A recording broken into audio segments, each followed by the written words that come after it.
On this week's edition of Silver Screen News, holy scaly lizard Batman. Yes, we're going to be talking about Robin. And when it comes to the scaly lizard, am I talking about Meg Ryan or Godzilla? Doesn't matter because I'm going to be talking about them both. Oh, he didn't. Yeah, we're going back in time for TBT. I still can't believe he said that. All on Silver Screen News.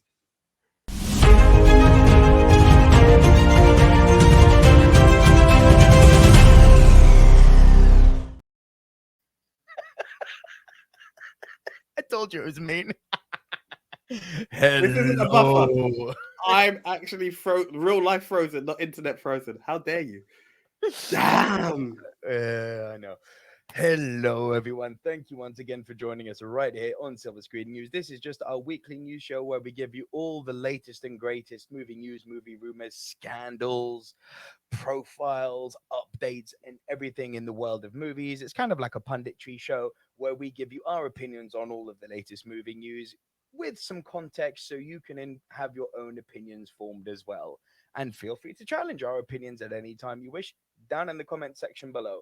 If you are new to the channel and you like movies, well, there's only one thing you need to do. You need to hit that subscribe button and tune in daily for movie content right here on the Silver Screen Dudes. If there's a specific news topic that you want to jump to, there should be timestamps in the description down below, so do jump on over to those. But as we start off every single week, we're just going to kick it off with what we call Hot Off the Press.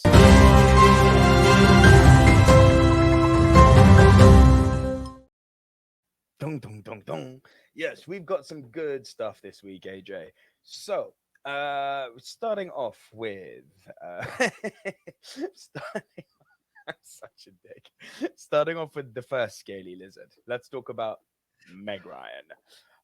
Because AJ, Meg Ryan's new rom-com changes release date due to Taylor Swift's Eras movie.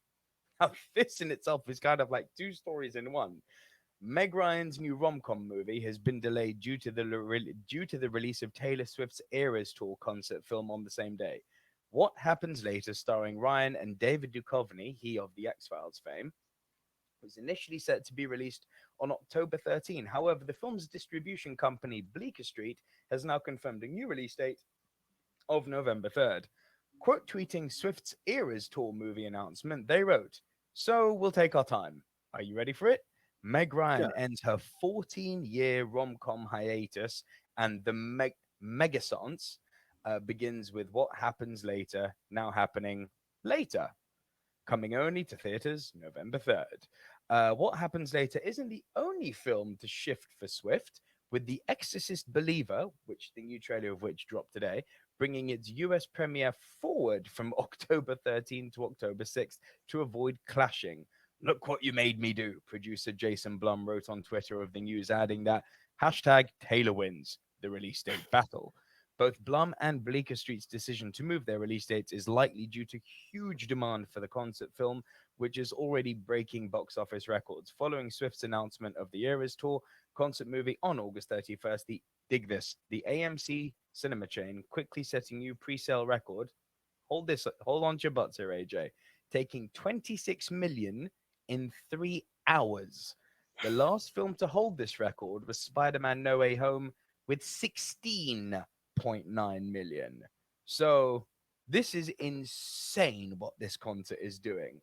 AJ, I would like to hear your thoughts on Meg Ryan returning to doing rom-coms and Taylor Swift literally breaking the box office internet with with her new concert movie.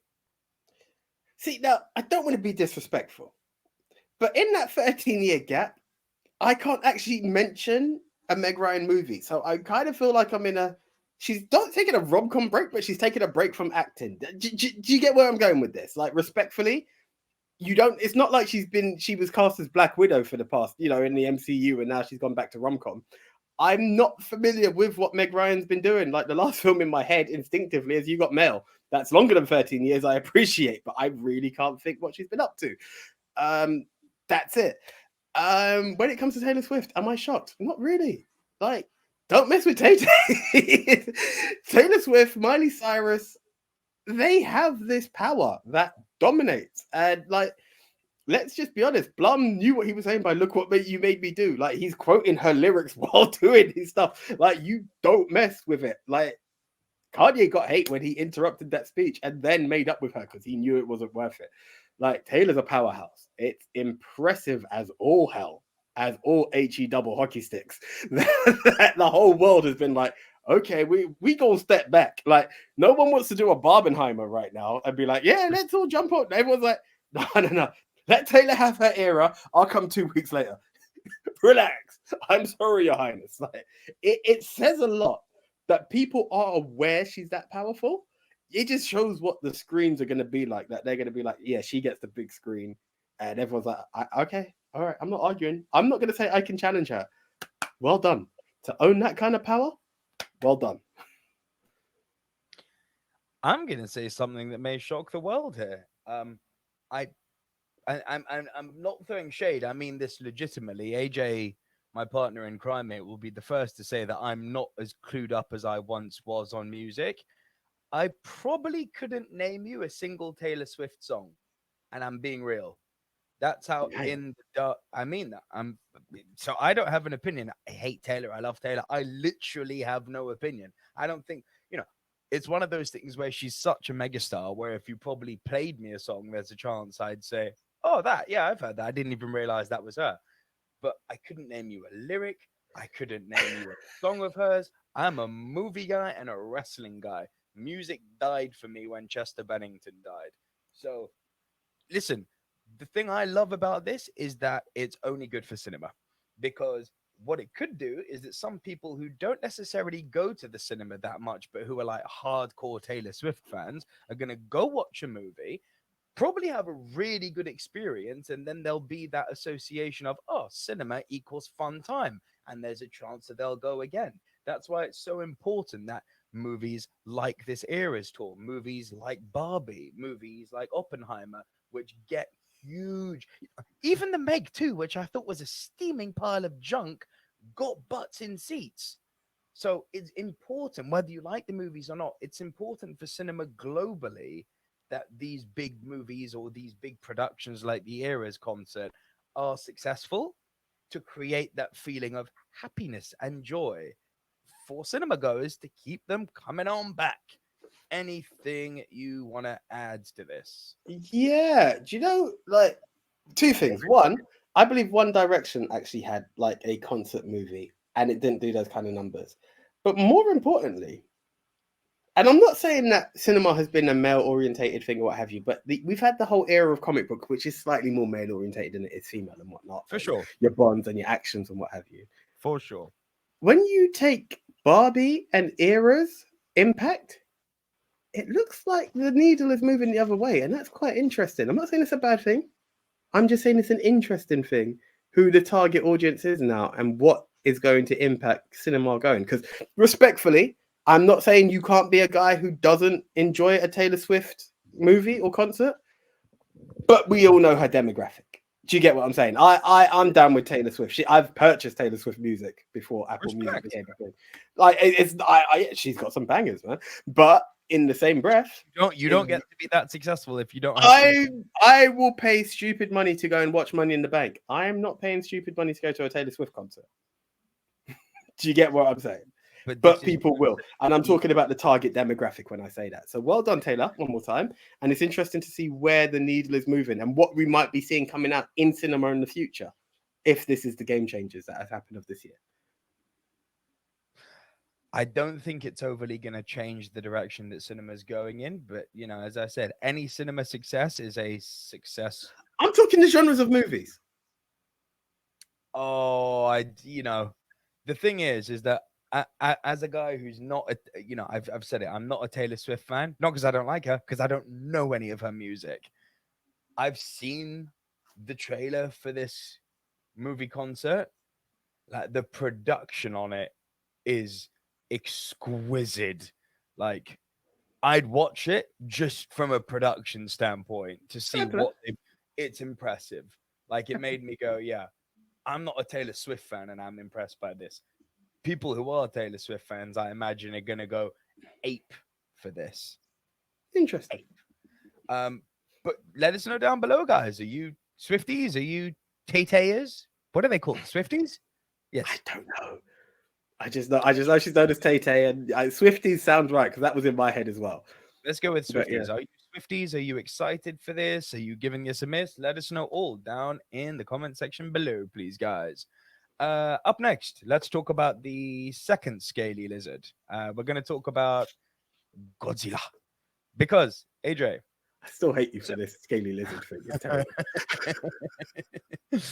there is a new Godzilla trailer that has come out. Now, it's important to note. It's very, very, very important to note. The way that Godzilla is viewed in the West is very different to the way Godzilla is viewed in the East. Toho, their company, owns the Godzilla IP, lease him out to studios like we saw with what Gareth Edwards did with things like, the Godzilla King of the Monsters, Godzilla versus Kong, this new Godzilla verse that we've got essentially. Yeah. This is not connected to that. In the West, going all the way back to our animations, Godzilla's a hero. Godzilla's literally there to save the day. Not so in Japan. Godzilla's a big, scary monster who literally comes to terrorize a place, and the military have to take him down. That's pretty much the recurring story of Godzilla in the East. Okay. And this new Godzilla trailer, which is, a Toho original production, is very much Eastern oriented. But the trailer, which is on YouTube now, is exceptional. So Godzilla Minus One trailer unveils Toho's next monster epic. This is a bounteous time for kaiju fans. Not only is Apple's MonsterVerse series Monarch Legacy of Monsters, which I can't wait for, expected to start streaming before the end of the year, followed in 2024 by Adam Wingard's monster mashup sequel, Godzilla X Kong, The New Empire. But there's also a fresh film on the way from Toho. Japan's Godzilla Minus One is arriving in the coming months, marking the nation's first live action big screen Godzilla since 2016's acclaimed Shin Godzilla. This one is set in post war Japan, placing itself in a similar geopolitical context to the original 1954 film, which I like. Though it looks like it might take place even earlier than the mid 50s, which would certainly chime with the Minus One title. And we can now check out the trailer if you wish, AJ. Yeah, let's go for it. Let's have a look. December 1st. Hell yeah, boy! AJ, your thoughts on the new Godzilla trailer? Not only was that all kinds of awesome, I'm actually really happy to hear it's in Japanese. I know that's a really weird thing to say, but like the fact that I'm aware that the studio were based, the owners of the IP were the ones behind it, but I still thought it was westernized for some reason. Mm-mm. I thought it had the old good old US actors or what have you. This is raw. It feels like raw into the core, and that's what I like about it. It's deep, it's gritty, and this is going to be a new side of Kong of Godzilla. So this is all kinds of interesting. I'm down. That was a very good trailer. Yes. Yes, it was a very, very good trailer. I love the fact because contrary to the popular opinion, I wasn't the big fan of 2016 Shin Godzilla from Toho Studio because I thought what Gareth Edwards did in 2015 or 2014's Godzilla, creating that behemoth monster and depiction of Godzilla, kind of chunk Godzilla, I thought worked so well. And then to see it go back to kind of slithery Godzilla, I wasn't so into. This looks like a perfect mashup between taking Godzilla's original geopolitical, post-nuclear bomb kind of meta narrative on nuclear holocaust state, but also be inspired by the size and scale of the beast of what Gareth Edwards depicted in his movie. It feels like such a perfect mashup of cultures. I cannot freaking wait for this movie. This looks awesome. If you haven't seen the trailer and you're watching this on TikTok or Instagram, get over to our YouTube channel right now and watch the trailer reaction because it's awesome. It's actually awesome. AJ, anything you want to add? No, I'm that looks like it could be worth the price of admission into an Apple TV subscription. Yeah.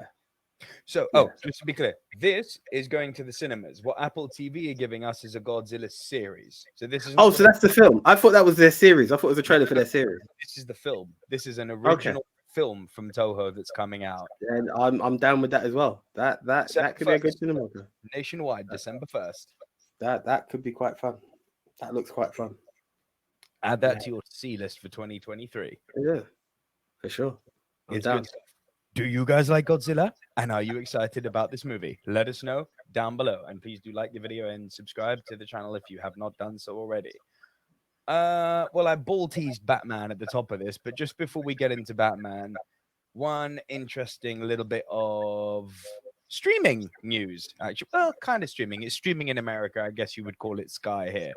I have some news on The Last of Us Part 2, AJ, which Nice. is always exciting. The Last of Us, the series Part 2, not obviously the game.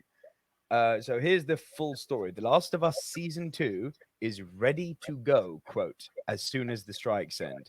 It's all planned out.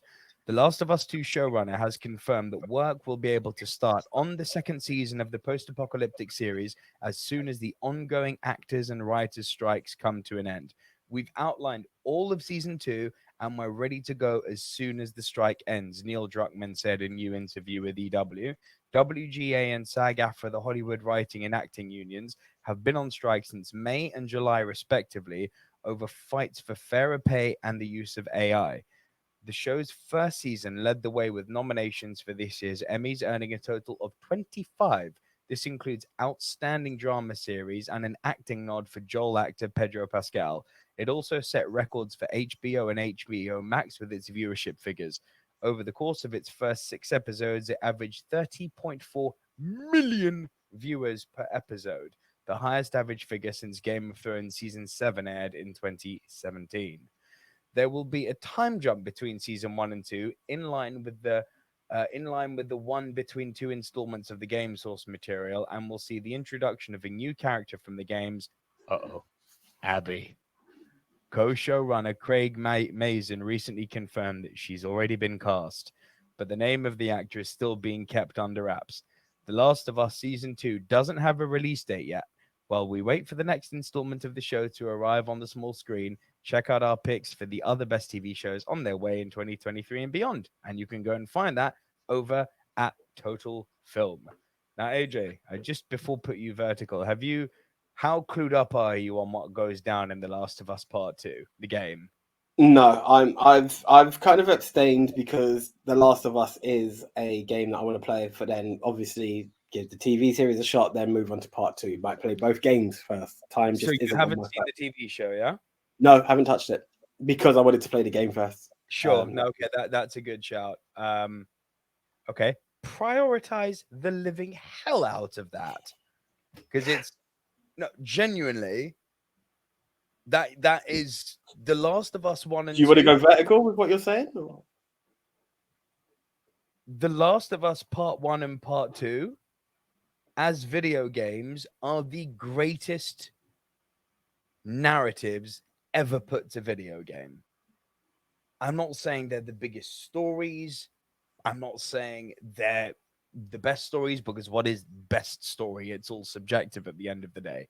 But from an objective standpoint of how a story is constructed, how characters interact with each other and inhabit the world in which they are written, and how they develop and how you grow to love them, hate them, the themes of power, of fear, of hate that run through The Last of Us, they basically didn't need to change anything for the TV show, such as the quality of the writing in The Last of Us game series. Yes, they changed some set pieces because they ultimately, and from a game perspective, they were necessary. From a narrative story perspective, there were moments of the game where obviously the narrative slowed down, which you can't do in a TV show or movie. But it's pretty much perfect writing. Am I right? Go on. Sorry to cut you. Am I right in saying this was the one that when we were doing top 10 movies of a certain year, this was the okay. Yeah. This is exactly it.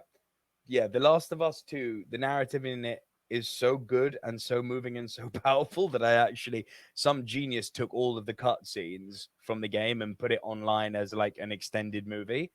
And it was the best thing. It was one of the top 10 movies that I'd seen that year. That's how good it was. And yeah, if you've played The Last of Us Part 2 and you've just heard that Abby's been cast and is going to feature, you know what's coming. You know So what comes with Abby. here's You want my to go vertical? yeah. It's a question, and this is based on my ignorance, so it may be the most redundant vertical because it might not ever make it to TikTok, and there might be comments below of what you're talking about. I'm slightly concerned of how much work has been going on during a strike. That's my thing, because if it was ready to go, it was ready to go before. But for the announcement to come out now, I'm just hoping that people aren't violating the terms of a strike in order of casting is different. You could cast someone because it's an idea. I could contact you about when it's over. I think you're perfect. But what other works have these studios been up to? Now I understand it's the writers and actors, and other people still get on with their work. But what is going on? That this is news that has just released now. Do you Okay, get so what I'm going with this? I do. It's a good question. This is pure speculation on my part because that's a damn good question. But you got to remember one thing: Neil Druckmann, one of the showrunners, is first and foremost the godfather of The Last of Us. He designed those two games. He is a game developer first and a showrunner second. He ain't part of the writers union to my knowledge. He can write whatever the hell he wants, especially when it's his own established and already written IP. But AJ, how do you feel in general about this announcement that The Last of Us season 2 is coming? Listen, overall, there is excitement because good TV, irrelevant of the time that you catch it, is there. I love to hear a buzz. I love to hear a buzz. I've just finished The Office this year. Do you know what I mean? It's not when you see it; it's the chance of seeing it.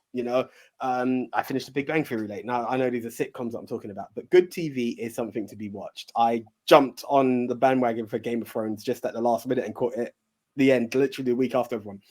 There is a buzz around this TV show. I'm aware of people talking about how good this TV series was. So yes, I haven't seen it for my own reasons, but the fact that there's a buzz is something that you can look forward to on your to watch list when you got some downtime. So for that, I'm all over it. Like for that, I'm very happy. Yeah, it's a sensational bit of TV. It really, really is. I can't wait to be honest. And as you said, good TV is good TV. HBO is usually the best TV out there. There's not many things that come close to a really, really well made HBO production. Oh, I just know what's coming, and I don't know if I can live it again. It's so brutal what happens in The Last of Us 2. It's literally it's so hard. There are so many moments in that game where you're like, I never want to see that again. And Yet now you're I'm gonna gonna have watch it. to do it in not just a game format. Nice. Oh my god. Oh, so exciting. Guys, what do you all think of The Last of Us season 2? Are you excited? Let us know down below. And hey, be nice. No spoilers for the narrative in the comments. Don't be douchebags. Spoiler free, please. Also, subscribe if you haven't already. Um, how's that for a tangent? All right, AJ. Our last hot off the press story is this. It's it's between the two of us. It's it's your favorite and my second favorite character. I teased it at the top with Batman, but there's now like four Batmans in the DC world, which is all going to be rewritten. We already know that Robin is going to be in Batman: The Brave and the Bold, right? Which is there. But to really make things interesting, we're also now going to get more than one Robin. Oh, stop it. Because you got to remember, Batman: The Brave and the Bold is nothing to do with what Matt Reeves did with the Batman. The Yes, Robert Pattinson movie. They're like separate things. I'm aware of this. Continue. That's still happening. That stuff is still happening. So the Brave and the Bold is something that James Gunn is doing as part of his, 10-year plan. On the side, you've got movies like Joker, and you've got movies like the Batman 2 coming out. Well, it seems not through any cross pollination, but Matt Reeves, the front runner of the Batman, the director of the Batman, always wanted to have Robin in the Batman 2. Here's the full story. It's a doozy. Um, AJ, we get all the dick. And I don't just mean dick, I mean Dick Grayson. Because the Batman 2, Dick Grayson's Robin rumored for Matt Reeves' Helms Part 2.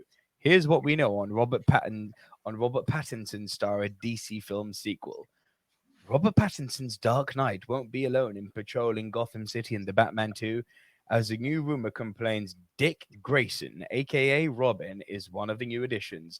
The sequel to Matt Reeves' 2022 DC film under the Elseworlds label has been making news lately since reports revealed production could begin sometime next year in spring. While the Snyder vs. Batman v Superman could only go as far as introducing DCU fans to dead Dick Grayson's Robin suit, it seemed like a Reeves verse will go all the way in presenting the Boy Wonder in Batman Part 2. If rumors are true, Bruce Wayne's adopted son will debut in the upcoming sequel that is yet to roll the cameras. Comic book movie TV show scooper MTTSH revealed for a fan quizzing regarding any new characters in Batman 2. I know Robin's in it, Dick Grayson. Quote, prior to the insider's report of Batman 2's principal photography, she also revealed, speaking of filming, the production start date reported by insider My Time to Shine Hello, MTTSH, was initially questioned with even community note being added to the post on Twitter. But after further consideration, the additional note cautioning readers has been removed after the industry scooper also insisted that it was not speculative, although it would hinge on the actor strike. So this exchange is like a screenshot from Twitter, so it's actually really funny. So My Time to Shine Hello on Twitter said the Batman Part 2 to film in March 2024, Clayface to be involved. Now, just to be clear, we don't know if that's monster shape-shifting Clayface or if it's, old school Clayface from the Golden Age comics, which would be more in keeping with the kind of universe that Matt Reeves has created. So, like me, if you're a Clayface fan and you thought, oh, shapeshifter, that's not confirmed yet. There is a non-shapeshifter iteration of Clayface, and we don't know what's happening with that yet. My Time to Shine Hello also followed up to a fan question that asked, what do you know besides Clayface being in the movie? My Time to Shine Hello said, I know Robin is in it. And then further went on to say, because Twitter, Elon Musk, thank you, then said, this information is purely speculative. The Batman 2 doesn't have any release date or official information about the main villain yet. In fact, the film production could only start in March 2024 at the earliest due to the actual actors' strike. My Time to Shine Hello replied to that, said, the information is not speculative, you idiots. I saw a production doc that confirms the shooting dates, but obviously it will get pushed if the strike continues. As for Clayface, I never said he was the main villain, just that he's involved. I know someone who's read the script. And what was really funny is that Twitter then redacted their comments. My Time to Shine Hello even quoted that, saying they removed the community notes, lol. Now, that's kind of what made me to believe there might be some smoke and fire here. So before we go any further, just Yes. scrolling down, Yes. next to Robin, it has Dick Grayson in brackets, right? Yes. Okay. Just needed to confirm that. So, AJ, your thoughts about us getting all the dick in the Batman 2? First things first, if I was DC, I would have really invested a lot of money in They Who Shan't Be Named to really explain that there are different universes. And I would have done a reshoot just to show that we will be visiting different universes, because the casual fact that has to be the most important bit of information ever. Right now, they are relying on the CW verse to tell people that there are different universes, because that's the only one that explored different universes. This is absolutely insane that we're going there. I wasn't aware or sure that Batman of the Reeves universe needed a Robin. Catwoman was interesting, and I really wanted to see more from her, but it didn't fruition. I don't know if there's space for Robin in that. I think they're still developing space with Batman, and that's what kind of bugs me. However, this is why I question the in brackets Dick Grayson. Nothing to say we cannot see a young boy by the name of Dick Grayson without him becoming Robin just yet. It could be just at the end, the character's there. And I'm hoping for that because vengeance still needs to become Batman, as far as I'm concerned, before we start bringing in Robin. That's just my take. I'm a Robin fan. I don't know if I've got. No, I don't have it here. My Oyster card holder is Nightwing at the moment. Like, there's no hate on Robin. We're just not ready for Robin just yet. Listen, I'm like you. I'm a big fan. I do like Robin. I don't think the character of Robin lends itself particularly well to the Matt Reeves world. What I will say though is that last time we got a big screen Robin, it pretty much resulted in the abolishment of the Batman IP. Like that, however fairly or unfairly, Robin's involvement, historically speaking, in the Batman universe was a clear downward spiral into catastrophe. Batman and Robin is laughed at as being one of the worst comic book movies of all time, an accolade which just should not be associated with a character like Batman. Now, it's obviously not Robin's fault that that movie was terrible, but the studios and the way they work are going to see that and be like, Robin isn't where the money's at. So I'm genuinely shocked that we're not getting one, but two Robins. But that's that. We'll see what happens with that. Anything you want to add? So here's the thing. We and I'm an unabashed defender of Batman Forever. Robin's journey just began in Batman Forever. By the time you do Batman and Robin, you're trying to speed up the Nightwing story while also trying to introduce Batgirl. So there was a lot in that film, and it went in a different direction compared to what we previously had. You know, the darker became a bit more cheesier. It's not to say that Robin can't come in. But come again? A bit. Yeah. It Robin, you need character development because you need to, as I said, Batman is not in the Reeves universe. Batman is not ready for a partner just yet. You know, he needs to know how to own the streets, which he hasn't just yet. He needs to do that. Then he needs to be able to be willing to take on the ward and then develop that story. Now, there are two very different ways of telling it. I'd be very interested to see. I don't think Robin's the failure. There was a lot that went wrong in Batman and Robin without it being Robin the problem.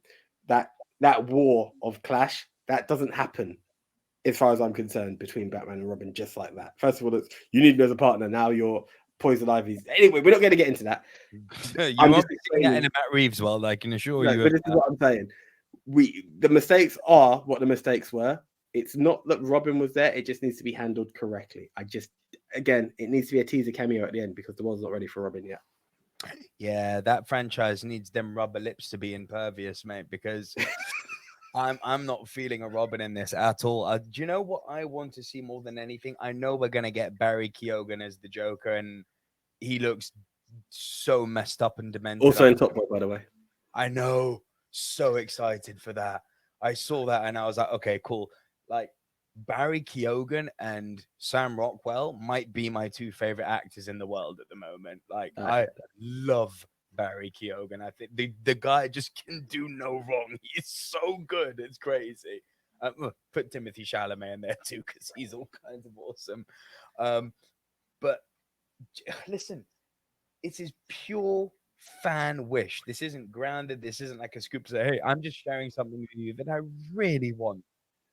Forget your Robins, and I love Clayface, but forget Clayface. Hold Joker off until another movie. Just keep teasing him. Do a Thanos with him. Just be like, you know he's coming, but don't make Joker go in this movie and be the main villain. No, hold off on him a bit longer. That would be great. At some point, I want to see a good version of Mr. Freeze. I really, I you're sending me to the cooler. Not that.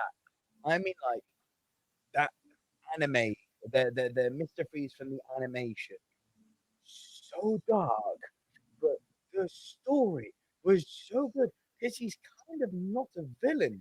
He just does villain stuff and believes in his own aspirations because he's ultimately doing it for the woman that he's loved. He's so infinitely relatable, and a character like that with that kind of monster Zoid suit that you got from the Batman Arkham games, inhabiting a Matt Reeves world. Oh God, I want to see that. But yeah, well, I know we're gonna get the Joker next, but God, give me Mr. Freeze, please. The I can same way actually that picture Hobbit that. needs a revival, that I love Arnold, come on. But that character needs to be shown true justice on the big screen, if any. I hear that. I hear that. I can agree with that. I could actually picture the way they can do it as well. But it doesn't have to be the old suit and what have you. It could be based on a mistake, and he needs to keep cryogenically freezing himself or something. There are certain things that he needs to do something to lower his blood pressure to be like lizard temperature or something. Like there's a few bit. I don't have the There's so genetics to much. explain it, but I love the idea. What you just pitched there is great. There's so much fun you can have with that character while staying true to his roots, and you can make him dark as hell, which fits with this Matt Reeves world. yeah. But that's it for all of our news stories that are hot off the press. We've got two David news Hasselhoff. stories. The Hoff. We've got two news stories from last week, which we're going to cover now in a section that we simply call News Update.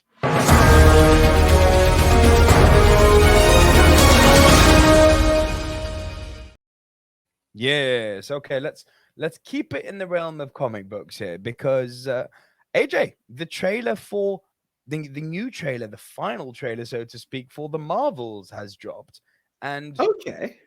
it's good because it finally lets me know what the hell this movie's about. But along with all that, you can go and watch the trailer now yourselves. But that was the good side of the Marvel news. The bad side is that with these continuing strikes and things going on, there's been more delays, more delays, more delays, more delays. And here is the full story.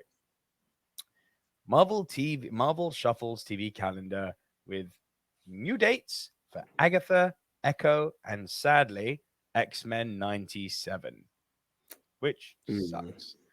Marvel Studios has reshuffled the release date for its slate of television shows. What If, Echo, and Agatha Coven of Chaos, now titled Agatha Darkhold Diaries, terrible name, are among the titles receiving new dates. The move comes amid Hollywood strikes as well as a general pullback at Disney Plus. The writers' strike began May 22nd, while the actors went on strike July 14th, significantly impacting production and development. At the same time, sources say Marvel wants to focus its efforts to make each title an event for fans and audiences alike. The studio has decided that spreading out its content is a more prudent strategy. Thank you. Bob Iger returns to Disney and some sense starts to kick in. Thank God. It's a far cry from last year's San Diego Comic Con when Marvel unveiled plans for Phase 5 and 6 of its movies and television shows. 2023 particularly heavy with shows, with 5 planned, only the spring's Secret Invasion and October's Loki, and as the Hollywood Reporter can reveal, What If Season 2 remains of that plan for this year. The Hollywood Reporter poked around the Marvel scheduling changes, and here's what sources say is the new rundown. As previously announced, Loki season 2 will be the only show to hit this fall, debuting on Disney Plus on October 6th. Expectations remain high for Tom Hiddleston and Owen Wilson fronted series that centers on alternate timelines. More of that. Great. The season 2 trailer had the biggest digital debut of a trailer for any Disney Plus series, and season 1 remains the most watched Marvel series on Disney Plus. People like Loki. The second season of Emmy winning animated series What If will debut around Christmas Day, although it should be noted the animated show is not a holiday themed series. Like the namesake comic on which its premise is based, What If is an anthology series that looks at key moments in the Marvel Cinematic Universe and how they would look in different timelines. Jeffrey Wright returns as the voice of the Watcher, the alien narrator. What If was originally slated for an early 2023 release. I'm not reading about Echo because no one cares. And next on the schedule will be X-Men 97, the animated series that acts as a spiritual and tonal continuation of the classic 1990s series that aired on Fox. The series, first announced in 2021, was originally planned for a fall 2023 debut, but will now premiere in early 2024. The show is being described by sources who have seen it as retro and a love letter to the original. A season 2 remains in the works. AJ, thoughts on the old news of new news, that is more and more and more delays? As I said before, and I'll say it again, I understand. Am I bummed out? Yes. X-Men 97 has bummed me out more than most news has when it comes to comic book. And I haven't even finished the original X-Men cartoon, if I I'm know honest. me. But I'm pumped and I'm excited over it. Just I know I'll watch the first episode before even finishing that series because I'm so excited to see what they've got. For sure. But again, I'm in support of this. Like, people's jobs are at risk, and these are the people who provide me entertainment. So why am I going to turn my back on them? So while I have to pay the price of not getting what I want when I want it, it's a price I have to pay to continue to get what I want in the long run. So yes, it sucks, but that's just my view. I'm not gonna turn my back on what I say in terms of being a supporter of the strike. Yes, it hurts, but give the people what they want. They're only looking for fair pay and job security. Like, anyone who has the opportunity to secure their job will do it. And we have to pay the price. Going back to what you said about Loki, I totally agree. The highest viewed show, it doesn't make it the best show. It's just that people like Hiddleston. He gave something that's worth watching in the films, and that's what, excuse me, why the series is continued. So yes, it sucks, but we need to do that. The Marvels, look, I need to finish Miss Marvel before I can make any real judgment. I am excited for it because it looks fun, Miss but Marvel fun. the Marvels will be something that I will enjoy. It probably is one that I will be like, I'm more excited for the Marvels than I was Ant-Man 3, if I'm honest, when it comes to going to the I cinema. still haven't seen Ant-Man 3. Neither have I, which we need to apparently watch before watching Loki season 2. That's a guaranteed fact. But yeah, like, I'm excited to see the film because it looks like it will be fun. The trailer looked fun. I don't know what it helped. I'm treating the Marvels as a standalone movie. I am not a Phase 4 fan, right? He said, the MCU died with Endgame with me. I will go to see a Marvel film when I'm ready. This one looks fun. I will see it. If it then entices me to want to see what their universe has again, I will. Whatever Nick Fury has on Disney Plus, I've not watched. This, the Marvels, interest me. I will see it. So yes, it sucks to wait, but it's for a good cause. So I'll wait. I mean, yeah, dude, I'm very much in the same boat. I've pretty much only watched, I think, 4 episodes of Secret Invasion, and then yeah, it's been fine, and it's just there, like most of the Marvel content has been. Like, legitimately, I'd say there's been only one truly great Marvel movie in Phase 4, and that was Guardians of the Galaxy Volume 3. Um, Listen, and and making all of what we're saying now this kind of meh feeling towards Marvel, relating it to these delays and strikes. These strikes are the biggest blessing in disguise for Marvel ever. It gives them a chance to sort out this nonsense going on with Jonathan Majors.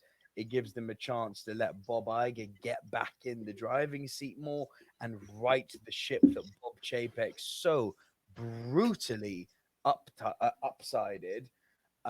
And it really gives them a chance to spread their content out, which reduces, that boring soundbite of people saying there's comic book fatigue. No, there's not fatigue. There's boredom of bad comic book content, which it has been, right? So we need to get the content better. We need to have the content less regularly to make it feel more like an event. And however much they do or don't want that to happen, the strike is forcing their hand to do this. It's a good thing for everyone. I'm hoping the writers and actors get their pay, and I'm hoping Marvel finds its feet again because, god damn, Phase 4 sucked. Anything you want to add?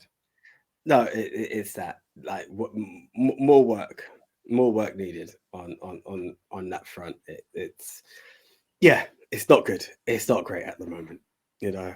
And this is death taxes and AJ and comic book movies for me to be like, we ain't there. It says a lot. It says a lot, That is and that's both brands. It's not Marvel bashing.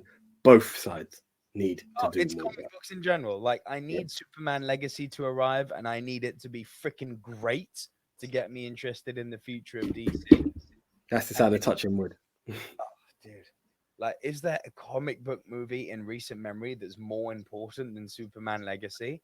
That has more riding on it than Superman Legacy being good? Because remember what we all said, like, Nick, coming up to 10 years ago now. If Batman and Superman sucks, the DCEU is dead. The Batman versus Superman, for a lot of people did suck, and for a lot of people was highly divisive, and it flatlined the DCEU.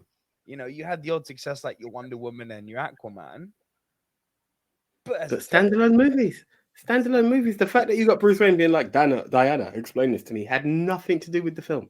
yeah, Nothing to do with the film. correct. I'd argue that the Snyder Cut was excellent, grading on a curve compared to the original. Um, but yeah, and Marvel need to refine their feet. There's just this glut of need for a good comic book movie again. Look at what happened when Guardians 3 came out. The world was like, oh my god, this is how good it can be. I remember. Yeah. Yeah, but let us know what you think, guys. Are you excited for the release of all of these shows? I personally couldn't give a rat's bottom, but let me know what you guys think down in the comment section below. And our last news story this week, kind of comic book. Yeah, it is. I mean, we're talking about Hellboy, AJ. Not something I've ever been overly keen on, but that's what we're going to talk about nonetheless. Hellboy 3. Ron Perlman wants to return and complete the trilogy. AJ, another way of saying this, actor wants to work and make money. I mean, the fact that this is news now, but I've kind of put. I'll wait. I'll let you read the story, then I'll continue. Ron Perlman would love to wrap up his and director Guillermo del Toro's Hellboy trilogy. I'm sure you would, Ron. Come on. It's been almost 20 years since Ron Perlman transformed into Hellboy for the first time in the first outing from Guillermo del Toro and his adaptation of the acclaimed comic book series created by Mike Mignola. However, Hellboy is one of the characters that have left a mark in the actor's career, and he has now stated that he would love to revisit it. Hellboy appeared for the first time in 1993 on a special edition of San Diego Comic Con Comics. It was so well received by fans that since then the character has appeared in different collections, crossovers, one-shots, and much more.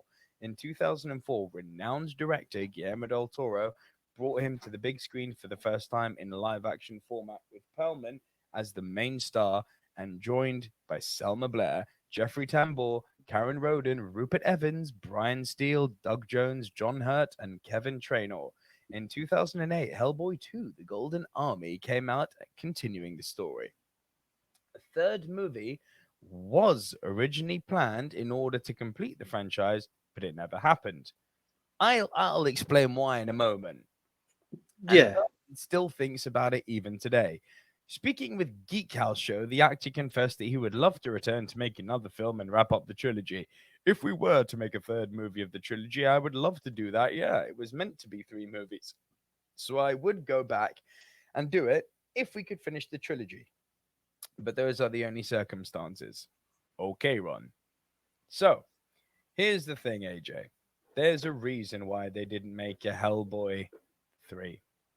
It's really simple. They didn't make a Hellboy 3 because the first 2 were not that profitable, and Guillermo del Toro wanted a 250 million budget in order to do Hellboy 3. This part of the article so eloquently chooses to leave out, making it some kind of plea and love story of Ron Perlman returning to a character that he so loves. Ron Perlman hasn't been Hellboy since 2008. We've had another Hellboy movie since then. Guillermo del Toro needs to stay in his lane and realize that his movies of the Hellboy franchise may have a cult following, but financially, they are not that freaking successful. And to ask for 250 million for a single movie, like that's James Bond money, right? Especially in the modern age where movies like Indiana Jones, which are much more celebrated IPs than Hellboy, had that and burned at the cinema. This ain't ever going to happen. What do you think? Look, I agree with you that he's campaigning, but in the same breath, someone probably saw Ron Perlman somewhere and asked him, like, "Hey, so I heard there was going to be a Hellboy 3. Like, what are you up to?" He's like, "Well, if it came up, that's why I'll take it back." Because I don't see how you could still be holding on to that. Like, they're not that great. They're Honestly, really I saw the first one. I battled through that, and I think I've casually watched it while walking past my house, family home back in the day. Like, they were watching Hellboy 2. I wasn't excited for it because Hellboy 1 did not have a lasting impression on me. And the further part of it is there was another Hellboy in between. Like, it's bad enough that we have to accept that Terminator, the official Terminator 3, happened after 6 movies. We have to accept that in between every American Pie was the straight to DVDs. Don't try and confuse people by coming back and trying to make me understand this is a continuation of the film that happened 10 years before the other film came out. Stop it. Relax. whoever's whoever's excited for this, give up now, because no. It's just real. It's just real. It gets too confusing to even make it worth something, and the money won't be there. It's not. As you said, it didn't make money before. Why are we going to revisit it and then try to explain that? Yes, there was a 2019 film, which is very fresh in most people's memories if you have seen Hellboy. But no, go back to 2009, 9 years before that film, for us to complete the story. Yeah, I'll wait for Cody to finish his story before you finish yours, Ron. Oh, wow. Wrestling shots fired too.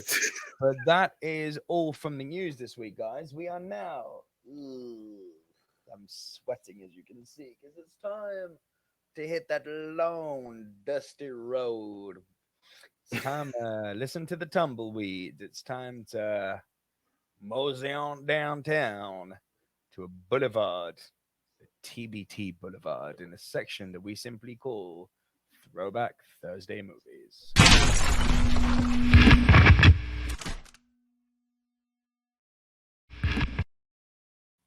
Right, get those hashtags up. It's Thursday. We're going to throw it back. We're going to throw it back for Throwback Thursday. We are celebrating the films that were released this week in history.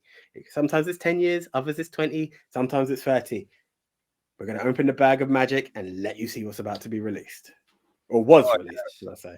And unlike last week, where we had to grit our teeth through Sharknado and Home Alone 4, like, even taking that out of the equation, this is one of the best TBT shows we've ever had. Stick around. And grading on a curve, it's even better. I like that. We're going back 20 years and 30 years, AJ, this week. We've got two fantastic films. Let's start off, and they're both kind of like, really? They're that old already? And the first one, 20 years old, AJ. Definitely a favorite for me here at the Silver Screen Dudes. I'm pretty sure you've come to love and appreciate it as well. But it's 20 years old. Bill Murray and Scarlett Johansson in Lost in Translation. 20 years old this week. That is mad. That is mad. I will let you take the reign on this because it's not that I've learned to love it. I'm still to rewatch it. I've watched it and the pacing wasn't what I expected. And I think for the better or worse times, it's because Bill Murray's always done comedy for me. I was expecting like a comedy-based movie, and this had a very different tone. And I wasn't sure how to take it, and I was a bit thrown off. It needs a revisit under the right guys. I think that's what it is. You know, if you watch a film under the wrong tone, it just doesn't resonate with you. It just won't touch. So that's the thing. I'm not saying it's a bad movie, but it just needs a revisit on my end. But it is mad to think that it's 20 years old. 20 years old. Absolutely nuts. And if you are people who haven't seen it, I cannot insist enough that you go and seek this film out without any hope that it's going to be some sort of Ghostbusters-esque comedy. It's not. It is a poetic powerhouse meditation on what it is to be a lost soul at any given point in your life, to feel even more lost when you lose the ability to communicate with people around you because of a language barrier, despite being surrounded by millions of people in the busiest megacity in the world, that is Tokyo. These two unlikely people, through haphazard circumstance, believable circumstance, come into each other's lives and through a series of events form a very, very special, non sexual,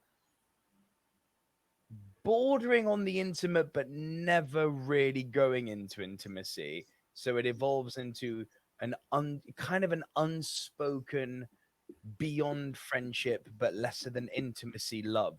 The subtlety of it is where the power lies in this movie, because it's everything unsaid in this movie that makes it so powerful.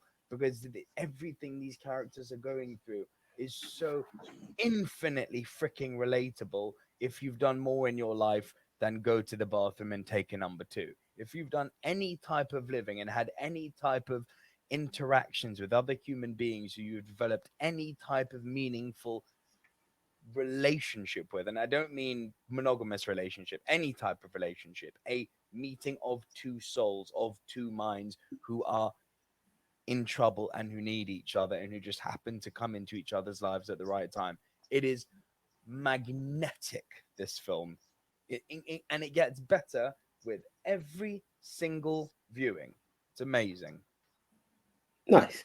I will give it a thumbs up just because my good buddy Maria absolutely calls this her favorite film of all time. So based on that, I will give it the recommendation as well as yours. So everyone who's really given the film the time that it deserves has have nothing but positive words about it. So it gets a thumbs up from me, though I've not seen it properly. Oh, it doesn't just get one thumbs up, it gets two thumbs up for me. This film is an absolute must see. It's an all-time great. It's a masterpiece. Oh, Nice. is it? I don't like throwing the M word around. It's not a masterpiece. No, that's no, but it's freaking great. Um, for context, I'm someone who really doesn't like brandishing a film a masterpiece like that. Jaws is a masterpiece. Okay, put it that way. Um, 30 years old, AJ. It feels right, but it also doesn't. It's freaking crazy. One of my top 5 films of all time, with arguably the greatest cast ever assembled. True Romance is 30 years old. Oh, Jesus.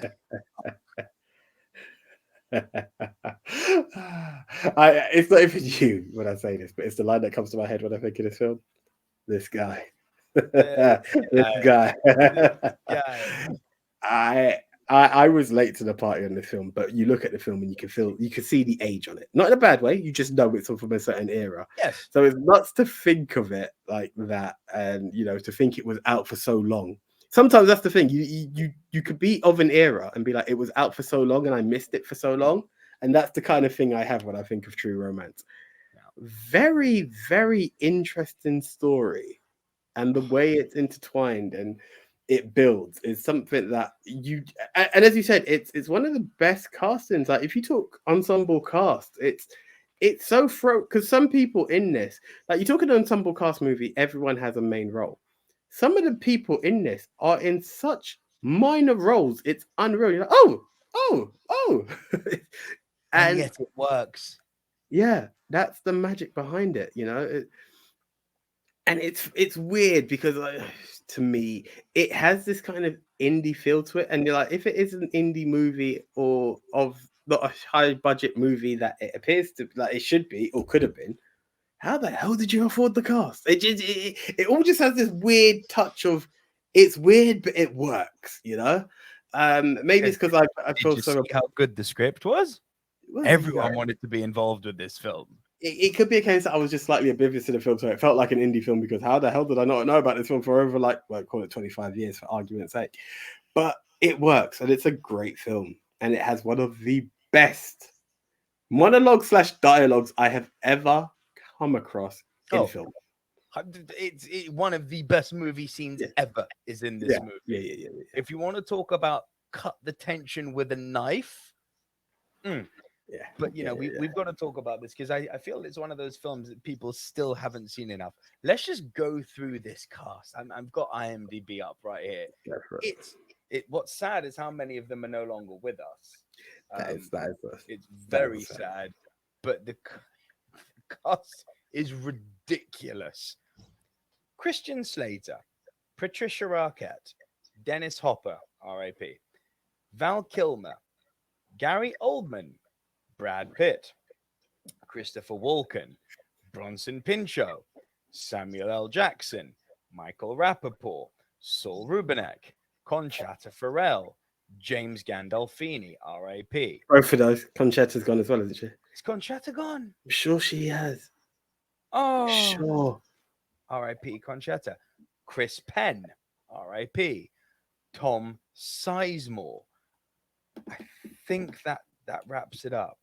But you're looking at 15 all-time crazy great actors there.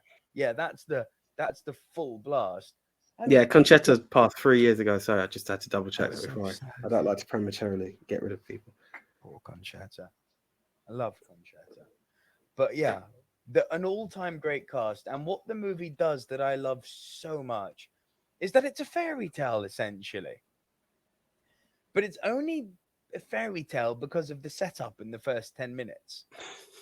Because you arrive and you're here for a nitty gritty Tony Scott movie, RIP, directed by Tony Scott.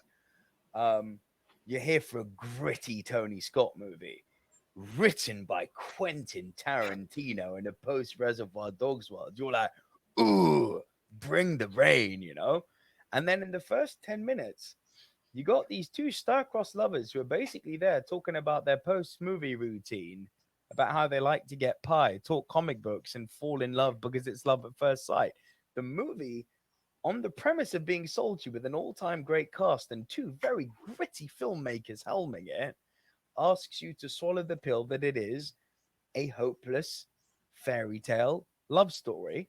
And then you can forget about all that after 10 minutes. Now let's go hardcore. Yeah, but it's true. Do you know what it is? It's kind of like the marketing of Daredevil, when it's like, this is a Valentine's movie. Like, Yeah. it ticks the boxes. What comes next has nothing to do with it, but Yeah. it ticks the boxes. Yeah. For sure. Yeah. For sure. And yeah, it's literally this down on his luck, absolute serial loser called Clarence, who ends up falling for a call girl who, wouldn't you know it, loves him right back. Comes across some drugs which he wasn't meant to come across while he was defending her from a white boy pimp, played by Gary Oldman. Who knew? And they go on this crazy, Thelma and Louise esque cross America journey.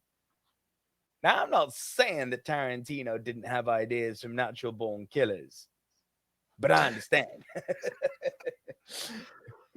um, yeah, and they end up in LA in the City of Angels, and they try and sell their drugs to a big Hollywood producer. It's like, it's Mad. great. Crazy. Yeah. Meanwhile, Crazy.